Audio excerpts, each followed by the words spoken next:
that these inward affections of ours, like sinews or cords, drag us along and, being opposed to each other, pull one against the other to opposite actions, and herein lies the dividing line between goodness and badness. For, as our argument declares, there is one of these pulling forces which every man should always follow and know how leave hold of, counteracting thereby the pull of the other sinews.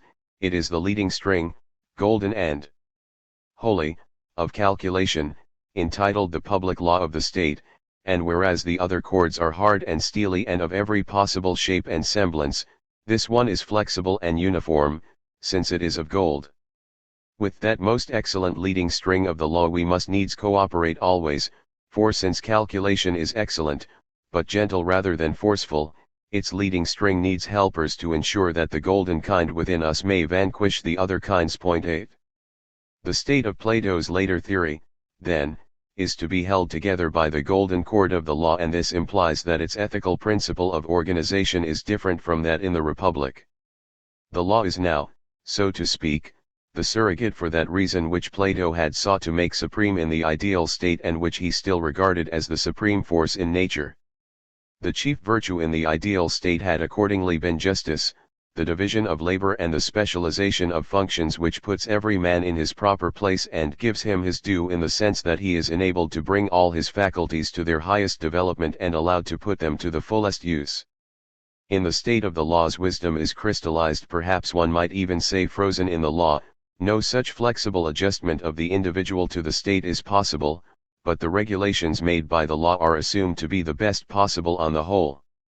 Consequently, the supreme virtue in such a state is temperance or self-control, which means a law-abiding disposition or a spirit of respect toward the institutions of the state and a readiness to subordinate oneself to its lawful powers. In the early books of the laws, Plato criticizes pretty sharply those states, like Sparta, which have adopted the fourth virtue, courage, as the chief end of their training and so have made all civic virtue subordinate to military success. The estimate of Sparta is distinctly less favorable than that implied by the account of the timocracy in the Republic, and is outspoken in its condemnation of the futility of war as an end for states. The end is harmony, both in domestic and foreign relations, and short of the perfect harmony which would issue from specialization of functions in the ideal state, its best guarantee is obedience to law. The state of the laws, therefore, is a state constructed upon temperance or moderation as its chief virtue and seeking to achieve harmony by fostering the spirit of obedience to law. Underscore underscore underscore underscore underscore underscore underscore underscore underscore underscore underscore underscore underscore underscore underscore underscore underscore underscore underscore underscore. The mixed state. It is evident, then, that Plato requires a principle of political organization designed to bring about this desired result, one which shall play the part for his later theory that the division of labor and the division of citizens into three classes had played in the Republic. In point of fact, he discovered a principle which passed into the later history of political theory and succeeded in gaining the adherence of the majority of thinkers who dealt with the problem of organization over a period of many centuries. This was the principle of the mixed state, which is designed to achieve harmony by a balance of forces, or by a combination of diverse principles of different tendency in such a way that the various tendencies shall offset each other. Stability is thus a resultant of opposite political strains. This principle is the ancestor of the famous separation of powers which Montesquieu was to rediscover centuries later as the essence of political wisdom embodied in the English Constitution. In the case of Plato, the mixed state sketched in the laws is said to be a combination of the monarchic principle of wisdom with the democratic principle of freedom. It cannot be said, however, that he succeeded in making the combination which he had in mind, or even that he always remained faithful to the ideal of the mixed constitution. Plato's allegiance was hopelessly divided, and in the end he reverted to the more congenial line of thought already developed in the Republic. Nevertheless, his manner of introducing and defending the principle of the mixed state was in the highest degree significant for the later development of the study. The laws deals with actual states. Plato accordingly sees that the method of free logical or speculative construction which he had consciously adopted in the Republic is out of place.